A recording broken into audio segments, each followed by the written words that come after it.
todos y bienvenidos a un nuevo vídeo de nuestra OBSTEAM Academia de Embarazo. Hoy vamos a hablar de la analítica del primer trimestre, una prueba fundamental que nosotros recomendamos realizar entre las semanas 7 y 8 porque nos permite evaluar ciertos parámetros que en caso de estar alterados es muy importante saberlo para poder aplicar los tratamientos correctos y mejorar el pronóstico tanto materno como fetal. En primer lugar, vamos a evaluar el hemograma.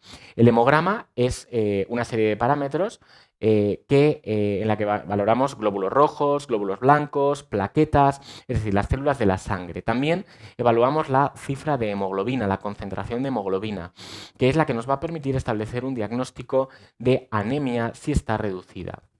Es muy importante que conozcáis que en el embarazo los parámetros de normalidad no son los mismos que en situación de no embarazo. Por ello es muy importante siempre interpretar estas analíticas y sus resultados con el obstetra. Porque, por ejemplo, la hemoglobina en la mujer embarazada en el primer trimestre, el límite de la normalidad es 11, el límite bajo de la normalidad, mientras que en una mujer no embarazada es 12. Por eso, si encontramos una cifra, por ejemplo, de 11,3 en el embarazo, sería normal. Esto ocurre porque hay un mecanismo adaptativo fisiológico durante el embarazo en el que se produce un aumento del volumen sanguíneo, mientras que, aunque también aumentan las células sanguíneas y la producción de hemoglobina, el aumento es menor, de manera que hay una menor concentración, que es lo que estamos detectando, pero no es una situación de anemia. Eso es importante porque tratar erróneamente una anemia con hierro, por ejemplo, por una mala interpretación de la analítica del primer trimestre, puede incluso acarrear problemas en el desarrollo y crecimiento del feto. Por tanto, muy importante, como digo, evaluar siempre esos parámetros en la consulta con el obstetra. Aparte del hemograma, que fundamentalmente nos va a servir para detectar situaciones de anemia, de plaquetopenias y demás, también vamos a evaluar en este primer trimestre ya el grupo sanguíneo. La evaluación del grupo sanguíneo y de otra prueba que se llama Coombs es importante porque hay determinados grupos sanguíneos en los que puede haber o puede a posteriori haber problemas por un problema que se llama isoinmunización. En concreto, es muy importante detectar a las mamás RH negativas, porque si el bebé fuese RH positivo, podría producirse este problema del que os hablo de la isoinmunización. Entre comillas, sería como que la mamá produce anticuerpos contra ese grupo positivo del bebé y podría afectar al niño. Igualmente, esto es especialmente importante en embarazos sucesivos, en embarazos posteriores, porque la mamá se inmuniza en el primer embarazo y en el segundo puede perjudicar a bebés potenciales RH positivos futuros. Entonces, lo que hacemos en este caso, ya desde el primer trimestre sabemos que la mamá es RH negativa y en la semana 28 aplicaríamos una inyección, una especie de vacuna, que es una inmunoglobulina que va a proteger al feto de esa posible agresión materna. Ese pinchazo se le volverá a hacer a la madre para evitar el problema en futuros embarazos si el bebé ha resultado RH positivo. Ahí ya lo sabremos con seguridad porque evaluaremos directamente el grupo sanguíneo del niño. Bien, por tanto, grupo sanguíneo también muy importante conocerlo desde este primer trimestre. No solo el RH, sino también el grupo, el A, B, 0, AB, etcétera, todas las posibles combinaciones. ¿Por qué? Porque, aunque no es lo más habitual, pero sí que sabemos que una complicación que ocurre en ocasiones en el parto, tanto en el parto vaginal como especialmente en la cesárea, es la hemorragia obstétrica.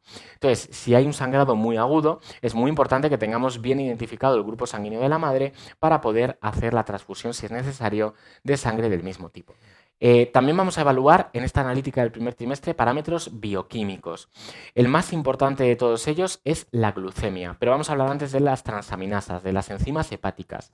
Valorar el perfil hepático no es obligatorio en el primer trimestre, no en todos los centros se hace, pero a nosotros nos parece importante porque hay determinados problemas de la placenta que van a repercutir finalmente en el hígado materno y en la función hepática materna. De manera que nosotros podemos tener ese primer valor de función hepática para saber que las transaminasas son normales y evaluar su evolución a lo largo del embarazo, en todos los trimestres, para, de alguna manera, aunque es verdad que estos problemas generalmente dan otro tipo de síntomas por los cuales los diagnosticamos pronto, pero si hay una alteración analítica hepática, podemos adelantarnos a un problema clínico tanto para la madre como para el feto. Por tanto, nos parece interesante el conocer el valor de estas transaminasas.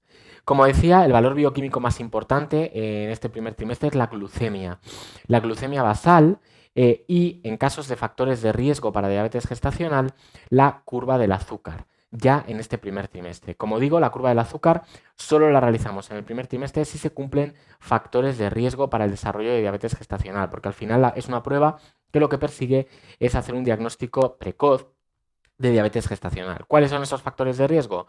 Fundamentalmente un IMC elevado por encima de 30, una edad materna por encima de 35 años, antecedentes familiares de primer grado de diabetes mellitus y antecedentes en la propia mujer de diabetes gestacional o de niño macrosómico.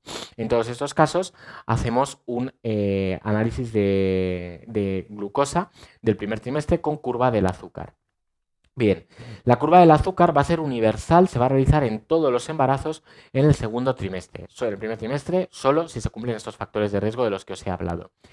¿En qué consiste la curva del azúcar? Aunque lo veremos también en el segundo trimestre con un poquito más de detalle.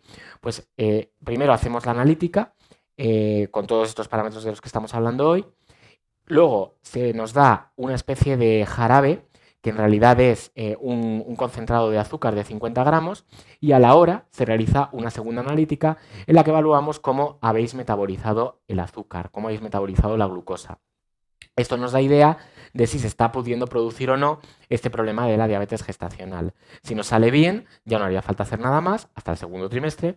Si nos sale mal, entonces tendríamos que pasar a una curva un poquito más larga, que sería de una sobrecarga de 100 gramos, el doble que la anterior. Y en esta segunda analítica lo que haríamos sería una valoración durante 3 horas cada hora. Una analítica muy larga.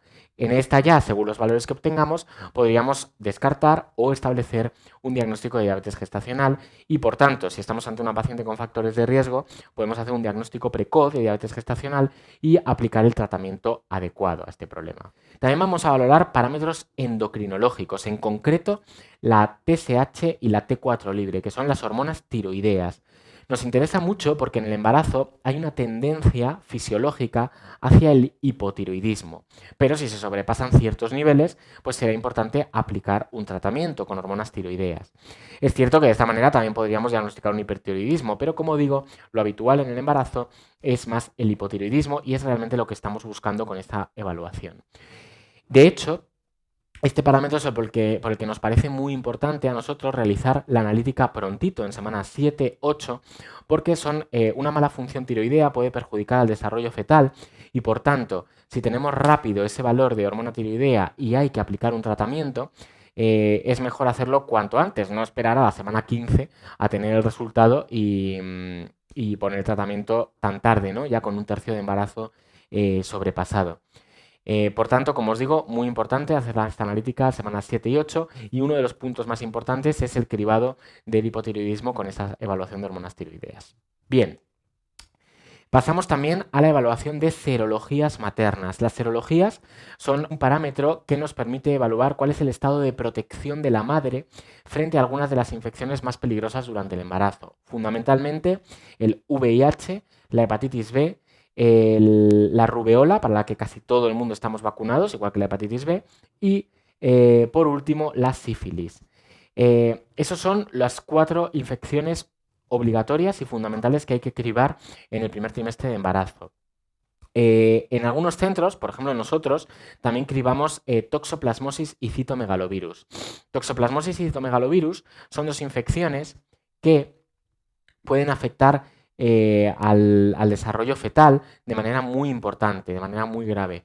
Por tanto, conocer el estado serológico materno en el primer trimestre es importante y lo haremos en varios trimestres para ver si ha habido seroconversión y, en función de esos resultados, hacer un seguimiento más específico y las pruebas que correspondan. Como os decía, no en todos los lugares se criba toxoplasma y citomegalovirus. De hecho, no es obligatorio. Por ejemplo, la Sociedad Española de Ginecología y Obstetricia no obliga a ello.